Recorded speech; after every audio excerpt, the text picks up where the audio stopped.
Welcome back, everyone, to another edition of Hurricanes Unfiltered Live. Haven't done this in about, I don't know, a few months because football season ended and really wasn't a lot to talk about. I mean, we did watch basketball, but we got spring football, we got recruiting going on. And ladies and gentlemen, I have the distinct pleasure of introducing to y'all and having with me tonight Anthony Aguirre.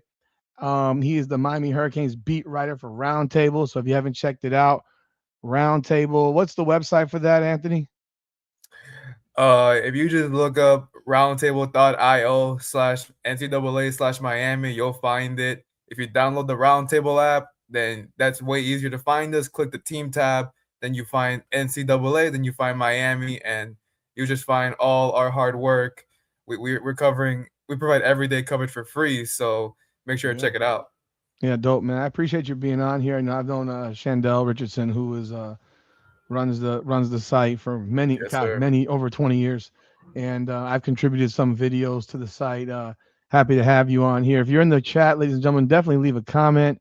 Again, it's been a minute since we've done this, and of course, once football season starts up again, we will be doing it probably starting in early August when right when they're doing fall workouts and getting ready for the season. Anthony, were you at how much time did you get a chance to spend at spring practice or what have you? I wasn't able to be much of a presence out there, but I kept my tabs open every single day since it started. You know, Hmm. a lot of rumblings about the new offensive line. That's a position I'm very intrigued with because, of course, you lose four starters. You're moving Matthew McCoy to right tackle after playing left guard. So I find that very interesting to see how that plays out. But I'm not too worried about it because knowing when you have an offensive line coach like Mirabal, when you have a head coach like Cristobal, for sure, these offensive linemen have played every position, even if they're not playing it consistently. So I'm not worried about it, but I'm just so intrigued on how that unit will work because, of course, if they provide just the same protection they provided Carson Beck for Darian Mensah, then this offense has all the potential to be rolling. So what are your thoughts on Darian Mensah? Obviously, he helped lead Duke to an ACC championship before the Miami Hurricanes could win an ACC championship, which I do think actually had contributed a little bit to us getting into the playoffs. I like to believe that the head-to-head really mattered, Hmm. but I also do think that the ACC not having a team in there did contribute when they beat Virginia, who would have otherwise been in there, in my opinion. Yeah, I don't know if we would have made it, but what are your thoughts of Darian Mensah and what you've seen from I him? I love everything that he has to offer. Just as a dual threat quarterback, he can definitely run. He has a cannon for an arm, and just given all the weapons he has around him, he has everything to succeed. He has all the ingredients to be a Heisman Trophy candidate. That should be a legitimate topic, somewhere down the season. So I think that he has just everything in place to succeed, especially if the offensive line just again if they manage to do their job the same way the last unit did just as good, then there's no excuse to not go have a dominant season. So I just saw some breaking news. Don't know if you've seen it yet, but I just saw some breaking news. Mark Matthews is set to decide on Friday, Mm-hmm. I saw. on May 15th, between Texas A&M, Miami, LSU, and Georgia. Mm-hmm. And yet he has an official visit scheduled to Miami on May 29th, which was announced last week. Yeah. This is the stuff in recruiting that wholly disgusts me. What are your thoughts? Because I thought, based on what he said a week ago, that he was going to push back his decision until he took his official visits. Well, now it seems like something's changed, and now I don't know what to think. What are your thoughts? Because this is wild. All signs point to Texas A&M. It's just at this point, it seems like the inevitable. It seems like the Hurricanes program has done everything and anything they could to really just make a push and regain some momentum that they had. But I think this is just it's just a race you're gonna lose. You can try to flip him, yeah. I mean, you just flipped a 5-star cornerback. We'll get into that maybe later.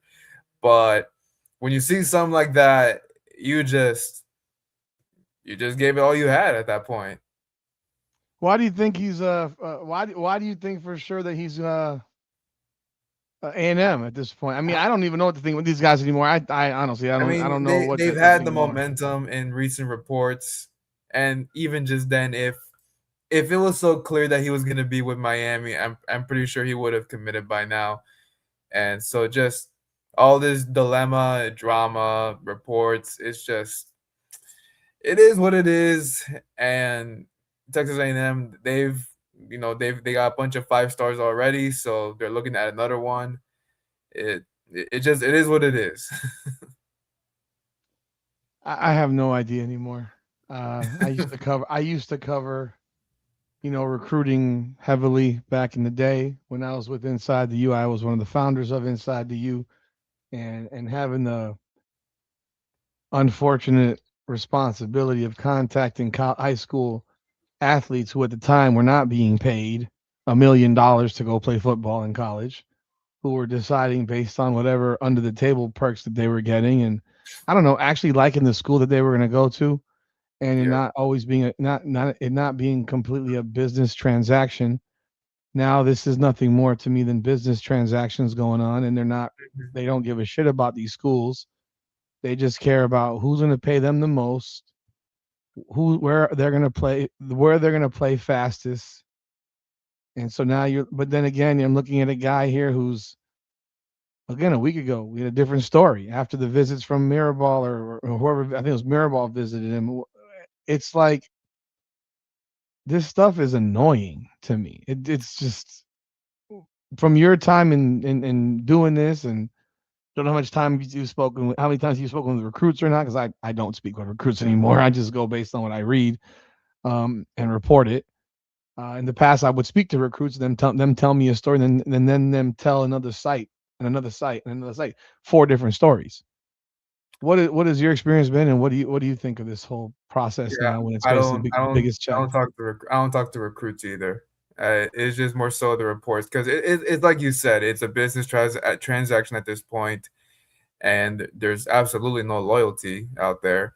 So I just go off the reports, same as you, and read what I read. I write stories on them. Try to give some background on the players, what other programs were interested, their rankings. Check some film on them to see what could maybe stand out on them. But at the end of the day, high school recruiting is like you said, it's not what it was 20 years ago. Definitely, NIL has changed so much of college sports overall. So yeah, it's just more so. I'm not taking recruits' word for it. With how things are today. Yeah, this one just again, this one, and the thing is, everyone says it's not money, but I don't believe that. I will never believe it's not money. I'll never believe that. And I'll tell you this, look, when I was covering this team very, very closely, and obviously, look, we just picked up a 5-star flip from Yeah, Georgia and Dante Wright, and again, 5-star guys are 5-star guys, and now it's on you as a staff to develop those guys and make them NFL players.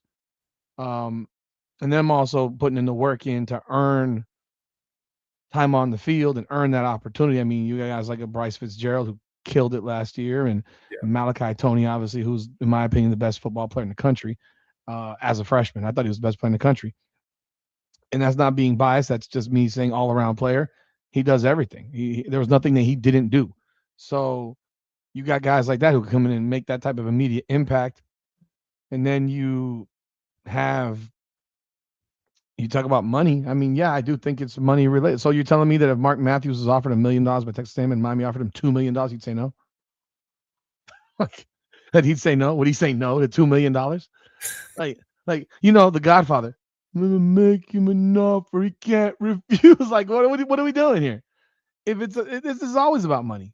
Don't tell me you want to go live in freaking College Station, whatever the hell it is, in Texas A&M. I mean, nobody who the hell wants to live there. No, Did you go not to even that. But did you go to that did you go to the game against Miami and over there for the playoff no, game? definitely Okay. not. Definitely not. But I've talked to people recently who went there just to like pick up on how the environment was. It Hmm. was electric, of course. That building, it lives up to the hype of the 12th man, Yeah, and of course that playoff environment was chaotic. I'm You know, sure. obviously no one could score. Winds were annoying for field goal kickers, but yeah, I mean Texas A&M again, they've drawn talent, but they've never succeeded to the extent that they should have. But so that is what it is. I mean, if that playoff matchup wasn't enough to maybe decide where to go, then we all know what it's about. I guess also the thing that I remember back, was that we would lose. Again, we just picked up a 5-star flip, but we would lose the best guy in Miami or Fort Lauderdale. Like we would Hmm. get the. This is not a knock on any player because people get all sensitive. We would miss Dalvin Cook, and we would get the other guy. Do you even know who the other guy is? Most people probably forget that the other guy was Joe Yearby. We would get even recently. We got JoJo Trader. We missed on Jeremiah Smith. Like, and you see where that's turned out that JoJo Trader's not even here anymore. In 2 years, he's gone for whatever reason. He ain't here anymore. And Jeremiah Hmm. Smith is going to be the number one pick in the draft next year, more than likely, unless something ridiculous happens. Um, and to lose a guy like this, who, from my understanding and everything that I everything that I've my son goes to a Catholic school. His friend is in his class. His brother plays on the St. Thomas football team, and he flat told me that for weeks Matthews has been telling everybody he's going to Miami for weeks. So it's like, don't tell me the environment or playing left tackle is what made this guy decide he wants to go to Texas A&M. If that's what happens, so it's like everything has been said there. And the thing is, at St. Thomas Aquinas, they don't play that crap. They don't play these games on recruiting. They don't do the hat flipping and stuff like that. For people that know St. Thomas Aquinas, they used to have a February signing day, and now I guess it's in December now. Maybe it's both because they don't leave early from St. Thomas. You gotta stay there all the way through. As far as I know, they don't let people leave early from St. Thomas. Kind of like Columbus. You go to the end of your school. There's no early departures. So they already know. There's no like the hat game where they're flipping hats crap like that. I mean, I guess he'll do that now. Like they would never allow the kids to wait to the last day where they say we're going to make a decision today. Like that didn't roll that way. And but at the same time, do you stop recruiting him? Are you there? Um, Do you stop recruiting him? do you stop? Probably not. I mean, they've been very heavy on this guy. I don't see why they would stop now. Do you stop because yeah. Yeah, why stop? Like that's the thing when people say like a guy. So this guy that we just flipped, Dante Wright from Georgia. Obviously, we didn't stop recruiting him. We flipped him. Why would you stop recruiting this dude in your backyard? I don't care who he picks on Friday. I would like to be Miami, but guess what? If he picks Miami, you need to keep recruiting him. It's not like you stop. You got to keep, honestly, giving him the Gok 3000 treatment, and blowing him every damn day. You got to keep on doing that. You can't stop recruiting him, and then because then at that point, like, well, I guess I'm not that important, and I'm gonna flip and go to A&M anyhow. If he picks A&M on Friday, he's not enrolling at A&M on Saturday. So why the hell would you not? And if he's still visiting Miami on the 29th, like that's just bananas to me. Like, what you're gonna still like? Is he gonna cancel his visit now? Because I'm not. No I word. can't find anything about him canceling his visit. There's no word on that yet. But I will say, after Wright flipped, he canceled all of his official visits. He had a few Uh, in the upcoming months. They're all mm, canceled. He just tweeted out that he closed that's recruitment, great. or that was another recruit. But if I mistook the guy, my mistake. Okay, But either way, I know I read that he canceled all his official visits. that's So great. that should show that, hey, he is truly committed to the U. That's great for him. Absolutely. And I know that the stuff's been said that Mario Cristobal doesn't want guys visiting other schools after they commit to Miami, which I understand. But that's not how the game used to work. And I remember, but I'd also say to people like, why are you committing if you're not committed? Because the fact of the matter is, you made a commitment, but commitments don't mean shit. By the way, let me reintroduce our guest today, Anthony Aguirre from he's the beat writer for the Miami Hurricanes for Roundtable. So go Roundtable Miami Hurricanes, and you'll be able to find that link. He is the beat writer for the Miami Hurricanes. First time on the show with us. I've contributed to the site before. We're just chopping up Miami Hurricane football as we are now in May, and before you know it, it will be August, and we'll be Yeah. having a season opener against whatever bum team we're playing to open Stanford, whatever bum team we're playing, because our schedule really is kind of trash until we go to Clemson, I think. And behind that, I mean, goodness gracious, what are your thoughts of this team and going into this season? And you got a chance to watch this team this past year, 13-3, and have their rise, their collapse, and then their re-rise again and get all the way to the national championship. And now you look at this team right here. What are your thoughts of 2026? The run game was obviously very important last season, especially because Carson Beck couldn't throw in the first 5 games. He was still dealing with his issues. But since now that you have a healthy quarterback, you have everything else. Uh, like they have everything to again have a successful year. They have everything in place to win the ACC this time, and not choke to any teams that they should choke on anybody. So they have everything. They have again a great quarterback. You got all the wide receivers. You revamped that core like tremendously. By the way, you still got a pretty good offensive line. You retain all your running backs. None of them entered the transfer portal, which is very unique in today's day and age of college football. So I for me, and because this schedule is so weaker than last season's. I mean, last season was more exciting, especially when you face like in-state rivals very early in Florida and Florida State. This time around, it's just you should be like close to 2024 where you're beating teams left and right. That's what the standard should be. You dominate each of these teams. Notre Dame will be a very exciting game. I think that one could go back and forth. But overall, this team has everything to succeed. It has no excuse to fall short of expectations unless drastic injuries happen. But hope to God nothing happens like that. But they got everything in place, including that defense, to still be one of the best in the country. So there's no excuse to not win the ACC.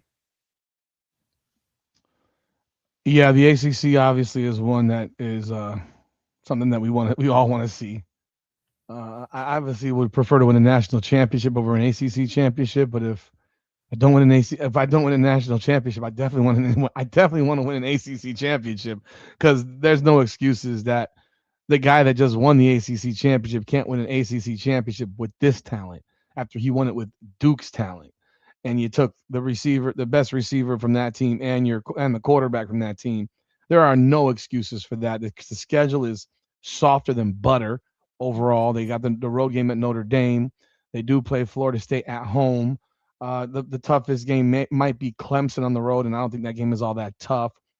Uh, I just this the schedule is podunk in my opinion.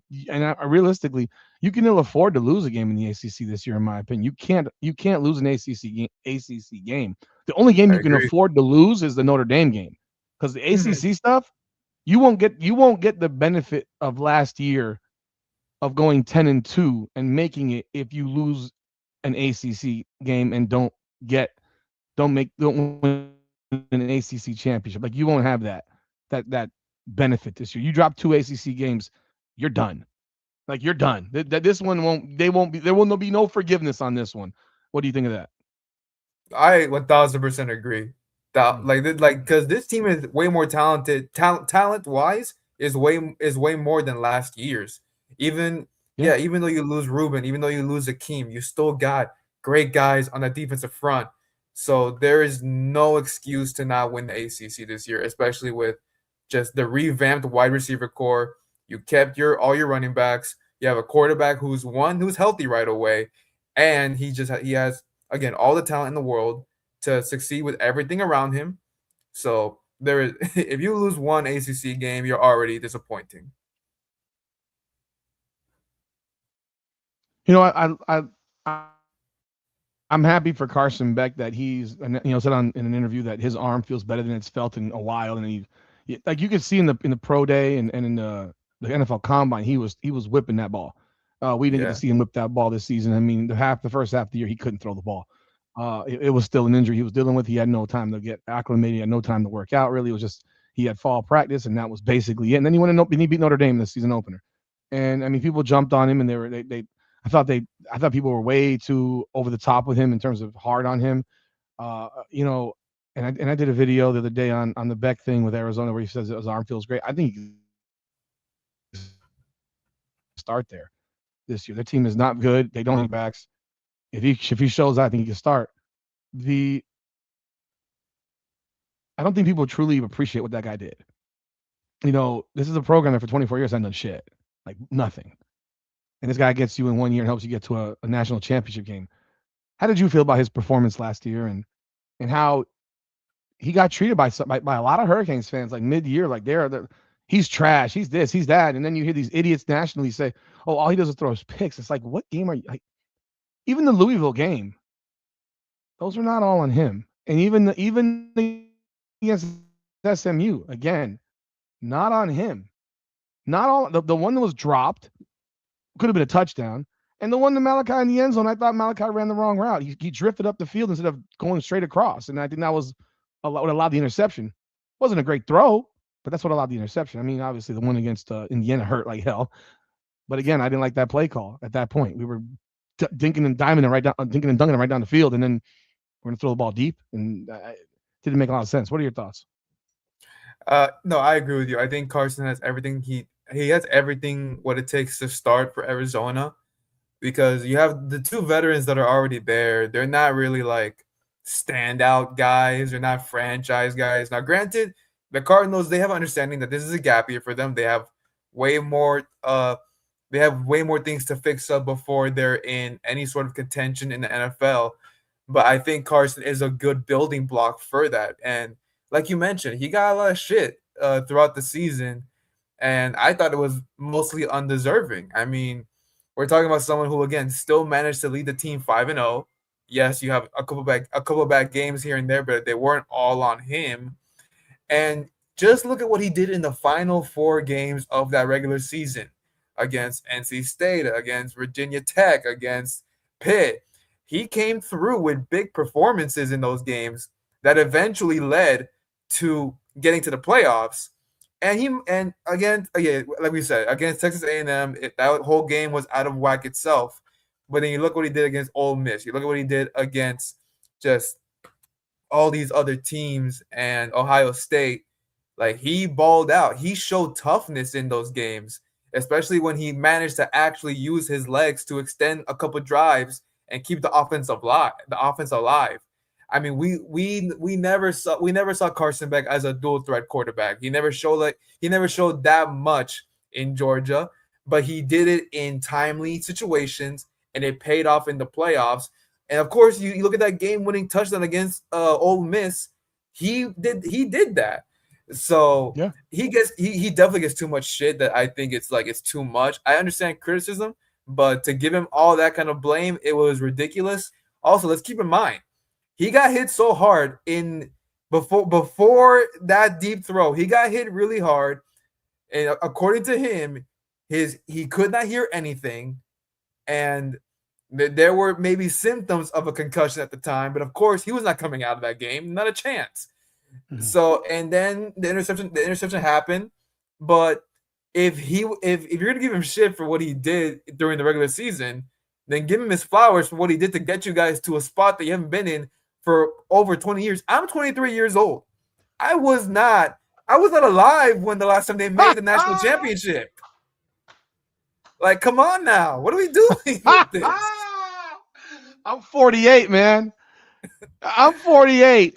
We ain't done shit since 2002 when we lost to Ohio State. I mean, I'm 48. Like, it's been your lifetime. You've watched Exactly. us suck for 23 years. Well, really, probably for 20 because you were a baby. You don't remember this team being good. You have no knowledge of Miami being a program that mattered.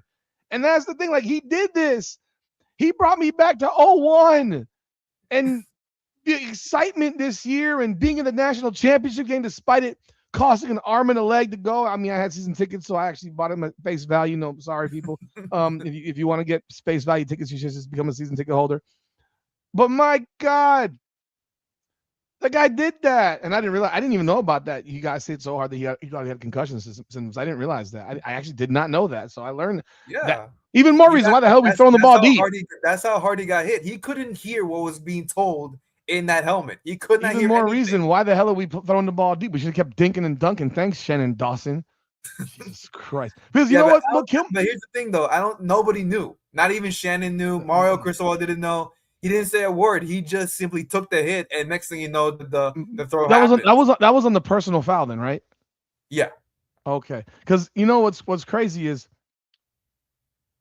if we had completed that pass and we had scored on that play, because he was open.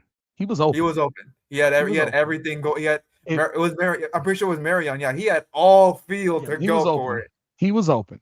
If he gets that ball out there and we score, we had not stopped them in the fourth quarter until they allowed us to. When they committed that silly 2nd and 1, motion, penalty, motion, false start, whatever it was, that allowed us to have another chance. Because you remember, it's 2nd and 1. This game is over with. Just Yeah. quarterback sneak this shit, and you're putting your knee down. It's over with. We got another opportunity, and we hadn't stopped anybody in the fourth. I wanted to score.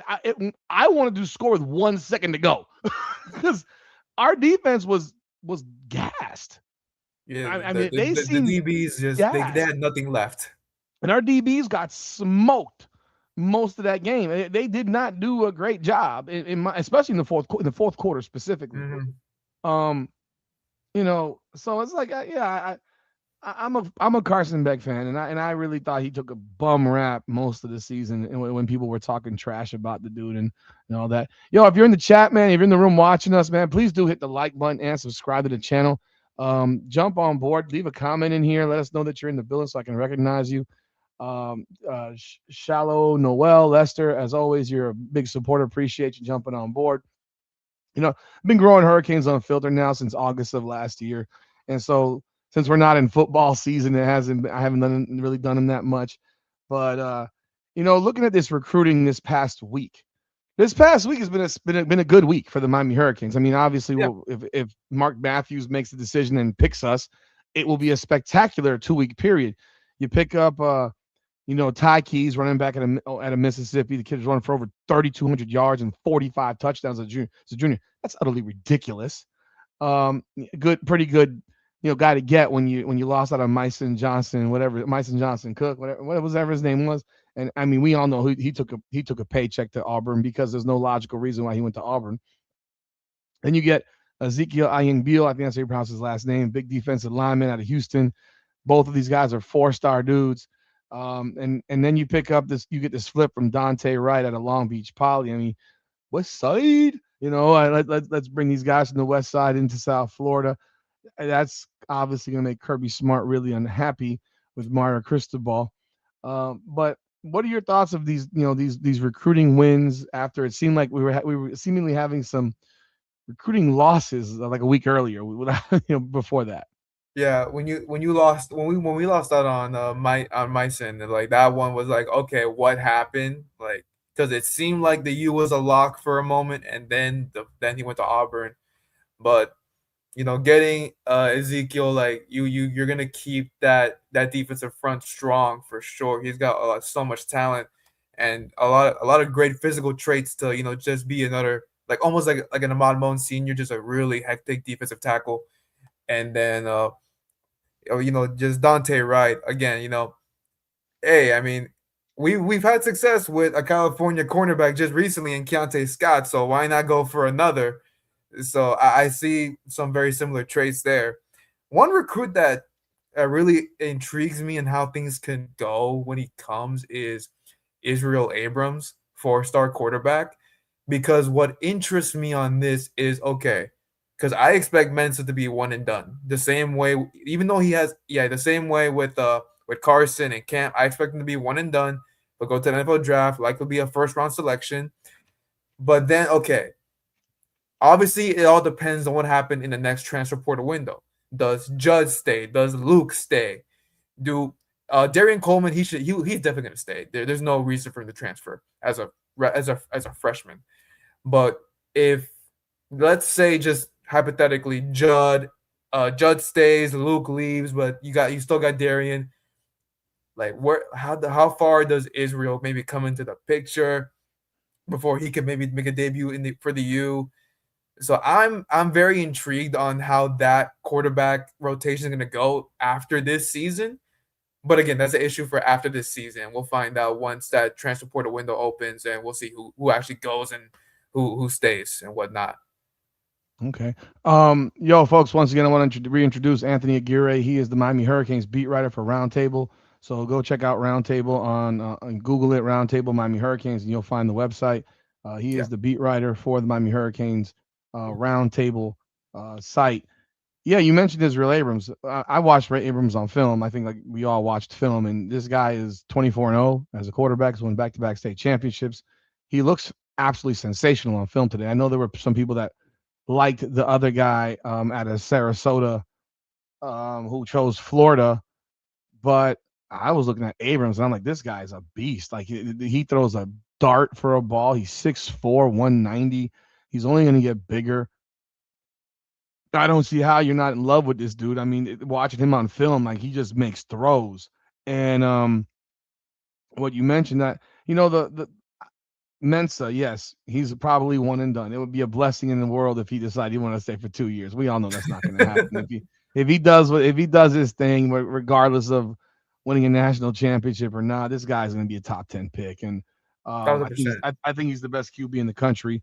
I find it hilarious how every guy that comes to Miami, these national people like to undervalue our guys. It's historically done that they always want to undervalue our guys. Guy commits to Miami. Oh, he went from a 5-star to a 4-star. Oh, okay, I got you. That's how it typically rolls because they don't like to see us on top. Yet they need us on top because when we're on top, college football's better, and they all know it. Because why in the world would you, when if you beat my, like there was a point where when people would say fans would get on my ass with inside you because I'm like, look, yo, we're gonna go 7-6 again, 7-5, 6-6, whatever, and because I know what's going on, and like, no, we're going 12 and I'm like, no, we're not. We're a 7-6, 7-5, 6-7, 8-4 at best. And that's literally what happened for almost 20 straight years. And then you see, so when people would say win, win, win, win, win, win, win, people are counting us as a win for them. Like it was no, but then they get on the field and they do this crap to us. So obviously we still matter to y'all, even when we don't matter. Because you wouldn't otherwise do the upside down you to mock us if we didn't still matter. So we matter even when we were bad. Now that we're good, you see what's happening. Everyone's jumping on our dicks. I mean, all these damn people are jumping on our dicks. It's embarrassing. Like it's like you guys are funny, man. But yeah, the thing that I see with the quarterback situation is I'm not too worried about these other guys. The guy is Darion Coleman. And to me, Darion Coleman has to be the backup this year. If he's not the Oh, backup, then I'm concerned. Because then if he's not the backup, then I'm concerned. I'm just being real. He needs to be the backup because I don't think these other guys are ever going to play. Just being real, they're never going to play. They're never going to play, and that's just what it is. I the same way I expected Emory Williams to transfer. yeah. Like he had to. Like I'm not mad at him. Like bro, he wants to play. He's never going to see the field again. Unfortunately, when he blew his elbow out against freaking Florida State, that sucked and it ruined him. It ended him. And then of course Cam Ward showed up. Um, you know, and that was that. But he was never going to play. And I'm happy that he got an opportunity somewhere else. But then you bring in Abrams. I'd like to see Miami go in the direction of the redevelopment of quarterbacks again. We used to be a school that every 2 years we're flipping them out. It wouldn't be like, but of course, all these guys now are pampered prima donna divas, and they want to play immediately. They expect to play immediately. Most freshman quarterback don't play. They're not good enough. They're not ready, Mhm. and it would irritate me a little bit. Like they're not ready for it, and But I think if Darion Coleman is a backup, the number one, the number two, number two guy, if we get blowouts, we're gonna get that guy in the field. We're gonna get that guy on the field, right? And you can get him opportunity. If he's the third guy, you're gonna get somebody else, whether it's the Judd Anderson or Luke Nickel. I just don't see those guys ever playing. I don't see it. I don't see it. But I do see Israel Abrams playing. I do see an Israel Abrams coming in as a freshman and potentially maybe even taking the job. I could see it. Because what I don't want to have is you bring a guy like Abrams down here and then he never gets an opportunity because you want to go get another senior transfer. Yeah. Because you've now created, and I know why people do it, but I think it's better if you do it with 2 years. If you have 2 years and you know the guy will be here for 2 years, it works. When they're here one and done, it's a constant revolving door with your quarterback, and it makes it harder to have consistency and I guess what is the word I'm thinking of? Mm-hmm. You develop that cohesiveness and all that stuff that from year because then you get 2 years and 2 years and 2 years. Yeah. So I would love to see Darion Coleman be the backup because I think if he gets opportunity to play, he can be a playmaker. I mean, he could potentially be the starter as a sophomore. Or, I mean, Abrams, no, I look at that guy, 6'4", 190, whatever, 195. Those darts. Kid's good, man. I mean, to me is very impressive. And I watched all the film on all these guys, and he looked fantastic to me in comparison to everybody. So Yeah, I'm looking right here. I'm looking right here. See, like I asked you about, continue recruiting Mark Matthews. They're recruiting Corona, California Centennial 4-star receiver Quentin Hale, top-rated pass catcher out west for the 2027 class, committed to USC earlier this offseason, but continues to be a priority target for Miami. Miami ain't stopping. No. Miami ain't stopping.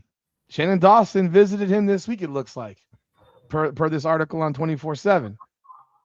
And he says it felt like I felt like a huge priority, and it's been good to be recruited heavily by Miami, which just made the national championship game and is at the top of the sport right now. They can believe I can be a major playmaker for them in their offense. They get the ball to their receivers down the field in the intermediate game, so they believe I could be a factor in a number of ways. I'm a big body who could get open deep, stretch the field, and really open things up for them. Obviously, what they have done with Malachi Toney is special, and it's offense that as a receiver you really have to look at. He's number 50 overall in the country, 6'3", 192 pounds, according to 24/7. And they have him here as a hard commit. Like, what are your thoughts of that? There's never a hard commit no more. There's never a hard commit. What like that? That's just an old used label at this point. It's just to me, you're not stopping. And that's why it's like, okay, let's say Matthews does commit on Friday to A&M. I don't know why you would stop recruiting him. I would drop the Brinks truck off at his house the next day. Like, yo, change your mind, bro. Like, what are we doing? Like, this is stupid. Yeah, Like, what are we talking about? Nothing's official until he signs. Nothing. That's the end all be all. Nothing's official until he signs. Nothing at all. I mean, are there any other things that you've heard of, on the wires that are going on that I've missed or what have you? I mean, what are your go for it? Nothing new as of yet. Nothing new. What are your it says here Friday 5:30 p.m. Eastern time, CBS Sports 24/7 Sports is the time and date he's making his commitment.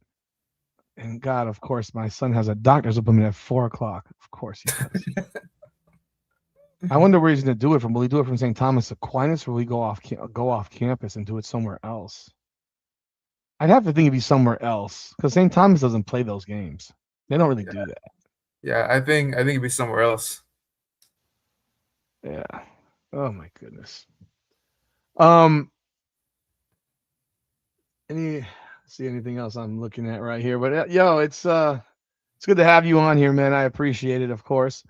When we're saying USC, Southern Cal, not South Carolina, Duke. Southern California, not South Carolina. I'm not sorry, dude. Leicester, Leicester. We're talking about Southern Cal, not South Carolina. Um, what are your thoughts of the flip though for Dante Wright? I mean, that's significant. We haven't done that in quite some time. Flip the guy like this from a team like Georgia. I think it's a domino effect because again, if you can flip a pretty hard commit from Georgia, that's what makes me believe that this whole Mark thing is not entirely over. The Mhm. door is still open. It's always going to be open until he signs, and for sure other programs are going to try to make a push too. But Miami is a close second. There's no doubt about it. I would think. I would think. Right now, the Canes are number 9 according to 24/7 in recruiting rankings. I never understand these recruiting rankings or there's numbers. I have no, and even when I did, I still don't understand them. Just being real, I still don't understand them. They're messy to me. It's like so UCLA is number 4 in the country in their recruiting class. UCLA, like come on, man, like what is UCLA is like they're nothing. Like what are we talking? They're number 4. What are they doing over there right now? Um, yeah, man. I don't have a whole lot more. I mean, I'm excited about this season. You know, I gave Mario Cristobal a lot of shit in the past. I wanted him to be the head coach of the Miami Hurricanes back in 2007 when they hired Randy Shannon, and they didn't hire Mario. I hired Shannon, and Mario goes over to Miami, goes over to FIU, and he signs. He's at FIU. He signs T.Y. Hilton, who played for my travel basketball team. And I was begging Miami to call Ty and give him an offer because he had gone to Miami in a second. He then makes obviously a gazillion dollars in the NFL, with the Colts, and then most recently before he retired with the Cowboys. And then they went to They went to Al Golden, then to then to Mark Richt, then to Manny Diaz. And I'm sitting here like, when are we going to offer Mark Cristobal his goddamn job? Like, when are we going to pay this man? And we do it, and then that first year we lose to Georgia Tech, the way we lost that game. Oh man. And I'm like, fire this motherfucker, man. I can't do this. Because this was what happened in Oregon with him. Like you would figure he had all the talent in the world, and it's like that's gonna overcome. And then you have that type of situation, and you look so bad. That game was, I mean, that's a nightmare. But even this year, I this past year, I torched him some. I thought the way we coached some games was very, very cowardly and very, very afraid and very, very non-aggressive and the whole nine. And when you that death by 1,000 cuts can work, but if you make one mistake, the death by 1,000 cuts becomes you because you made that one mistake that cost you the game. Like when we can push the ball down the field, even with Carson Beck's arm being not great early on, we were scoring easily. It was like, and then we're just running the same damn play right up the middle, and we're not utilizing the outside with Gerard Pringle and the whole nine. And but then as the season goes on, you start seeing some changes. I think the outside noise did have an impact. I do believe that because Shannon Dawson would get into some like quirky back and forths with the media, and he's like, "No, you haven't run that all year. What are you talking about? We're watching. We're not stupid. When we didn't start doing this yesterday." And then all of a sudden you start seeing some outside zone rushes, and then all of a sudden Mark Fletcher must have taken Popeye's spinach or something because he turned into an afterburner in the playoffs. Holy crap! And so I have completely flipped back to I'm on the Mario train. I've never not trusted his recruiting though. I've always thought he was an exceptional recruiter. It was more so that in-game crap that would bug me at times. But look, you build it from the inside with the big offensive line, dominant defensive line, and I mean, you have that monster O line. You're gonna kill people. You're gonna win. What do you think of that? I thought if he couldn't turn it around this past season, that there could be some questions about his future. But obviously, you reached the college football playoffs. You went on a historic run. His job is safe for at least a few more years. But I love everything he's building, especially with the offensive line, and he's bringing in the pieces that uh it's just how do I say this? He's reestablishing the Hurricanes' pride. Yeah. When you get guys like Ruben, Malachi Tony, Mark, Francis Malinoa, guys who stuck around like through the deep ends of a rebuild. Of course, even Mario said it was going to take some time, and those specific guys see the light on the other side of the tunnel. It just shows what can happen when you trust in a system, when you trust in a plan, and to see it unfold in just 3 to 4 years. So now that they made it, there's definitely more pride within the U. But there's also a new sense of respect from media.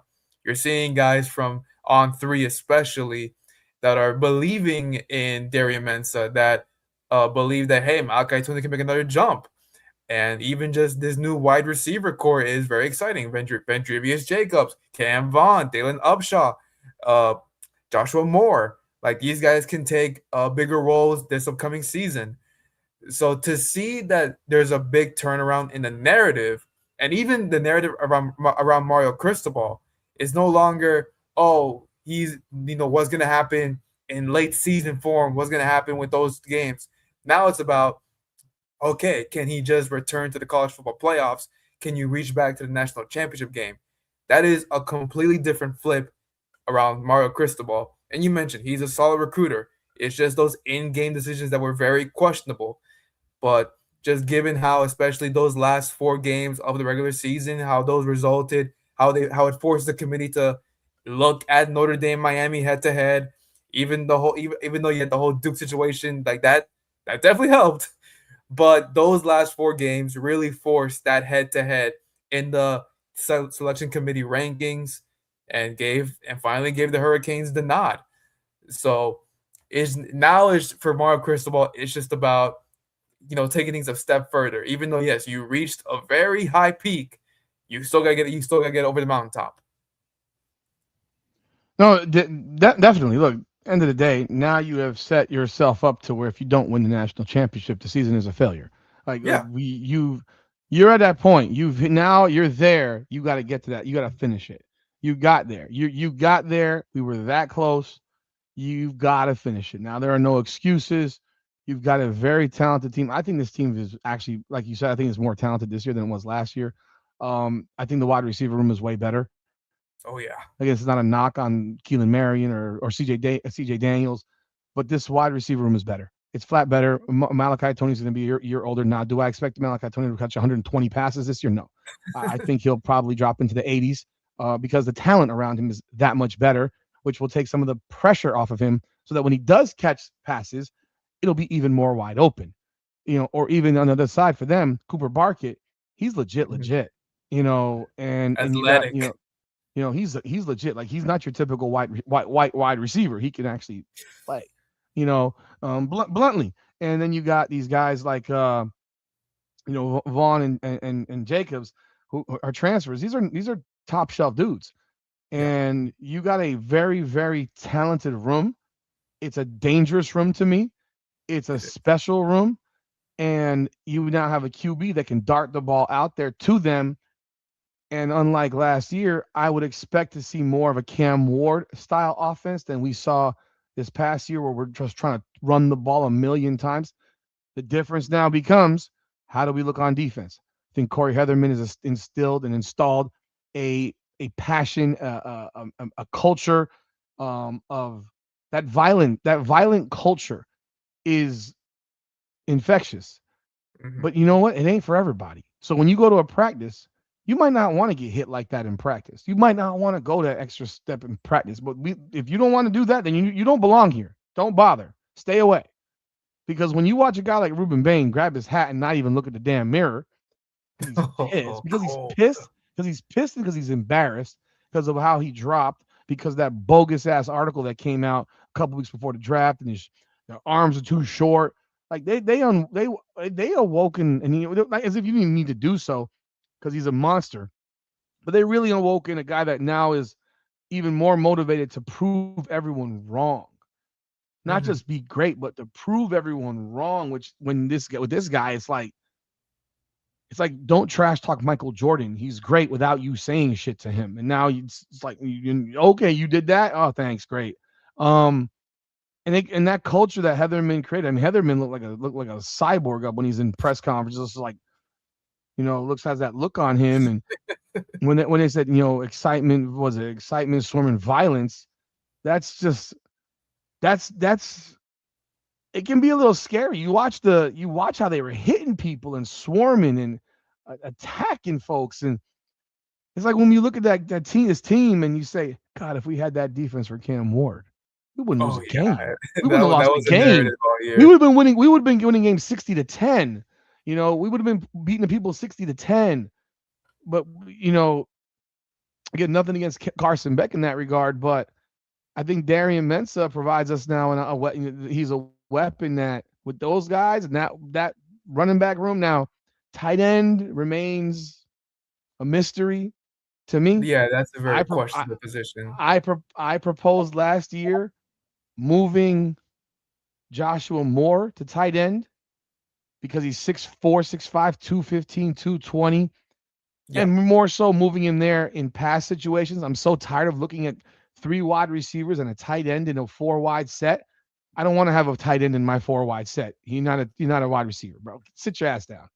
Go to we have enough wide receivers to put 4 wide outs there or even 5 and make other teams take a shit on themselves. Like because our tight ends were useless.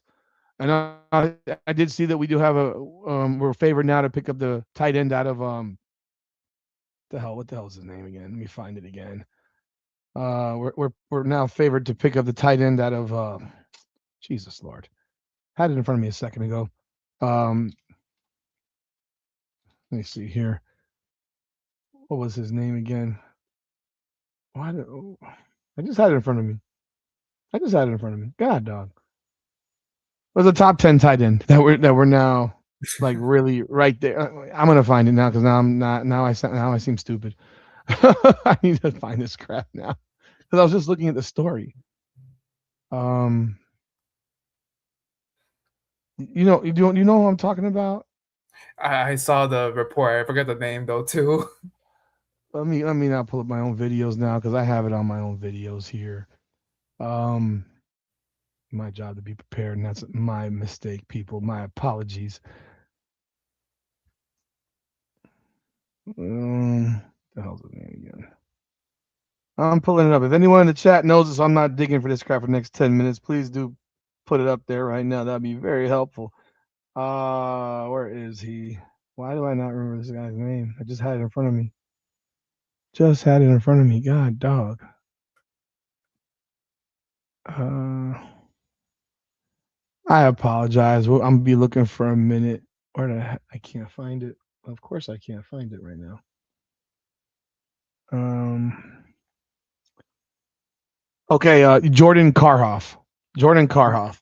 That's the guy. We're apparently now crystal balled for Jordan Karhoff. He's a top level tight end, and he's six. What was he? Out of St. Francis de Sales in Columbus, Ohio, which is big because that's Ohio State country. That's their backyard. He's a 3-star guy on 24/7 Sports, but 4-star for the composite, ranked in the top 205 nationally, number 9 tight end in the country. So that would be a big win for us to grab that dude. 6'4", 215 pounds. Obviously needs to get bigger, but that's big. Comment right here. Not sure if you already covered it, but what do you think about Matthews changing his decision day? Looks good for A&M. Seems that Miami official visit was a big ruse. He never was coming for a visit. Okay, see, that was a question we did pose. Does he cancel his visit to Miami on May 29th? So I just saw that while we were doing this live, and does that mean he's canceling his visit? Because I don't see anywhere where it says he's canceling his visit. So I don't know if I don't know. There likely won't be any knowledge until after he commits. Yeah, like we're not gonna know until then, because like I said earlier, I don't stop recruiting him. Like I'm gonna keep recruiting this dude. I'm not going away. You're in my backyard. I cannot lose you to fucking Texas A&M. So I'm gonna back the Brinks truck to your damn house, and I'm not letting you go, brother. Like that's just how it's gonna be. Like this is the thing. We cannot lose these guys. And I know it sounds silly, but we cannot lose these guys. Imagine if we had Jeremiah Smith with this team. Like you cannot lose these dudes. You can't. And so whether he picks them or not, David, I would tell you this: they better not stop recruiting him because he's got 6 more months, 7 more months before he signs in December, and he's not. And he, and actually at St. Thomas, you can't. I don't believe that you can leave early. So, hell no. Who knows? Maybe he waits until February. I don't know. I don't know these guys. I think money matters a whole lot more than anything else. I don't, so you got any final words there for us today, Anthony? By the way, again, once again, Anthony Aguirre out of Miami Hurricanes, beat writer for Roundtable. So go check it out online. Go ahead. All I would say is, whatever happens on that commitment watch, unless Mark himself says it's over, he's shutting down everything, it's really not over. Just keep that in mind. And just please join the Miami Hurricanes Roundtable community. We provide everyday coverage for free. Of course, football is our priority, but right now, since it's kind of dead season, it's only recruit stuff happening. We cover basketball, we cover baseball as well here and there. So we are well rounded, but of course, football, once that season kicks off, man, it's go time. Hey, man, listen. The reality for Miami Hurricane, University of Miami, is that there's football fans. 100%. It's Because just one. no matter how much I love basketball, and no matter how much I enjoy watching the basketball team play, largely nobody cares. I mean, largely nobody cares. It's just the way it is. Unfortunately, I care, but a lot of people just don't care. They I don't. mean, It's not. They're listen, not interested. listen. And base and baseball. We've gotten decent engagement on there. I'll just say that. I'll You've just gotten say that. better. I got decent engagement for one game. I did one live for one game, and it did really, really well. And the rest of them did like complete utter dog shit. And I do full like analysis and play by play and passionate, and not Yeah. that boring crap you watch on TV. I make it exciting. I make it as if I do it as if it's a radio broadcast, Hmm. so that you actually know what the hell. Because some people aren't watching. I mean, there'll be some people that be at their jobs and just listening to me and not actually watching the game. So Yeah. yeah, We've got pretty good engagement, and Mm, granted, a lot of credit goes to Jay Lucas really turning that program around, especially in yeah, basketball. well, Baseball, again, it's not a full thing; it's just here and there. So again, once football season kicks off, then we are really taking the gear. yeah. I mean, it was hard for me to maintain baseball coverage, honestly. Like just this so many games, and I got a job, bro. I got a full-time job, and maintaining a podcast with like 6 different platforms. It's tough, and I can't get down to Coral Gables to cover this stuff in person. But hey, Johnny Jackson. We don't know what he's going to do until he does it. Like we don't know. We don't know this whole recruiting thing. And again, I tell you this: you don't stop recruit. We just flipped the guy who was at going to Georgia, so I don't think you should ever stop recruiting dudes if you really want them here. That's just my opinion. But that's all there is to it, man. Do subscribe to both channels. I have the Hurricanes Unfiltered platform that I've built, and I want to make this a 100% Hurricanes Unfiltered platform.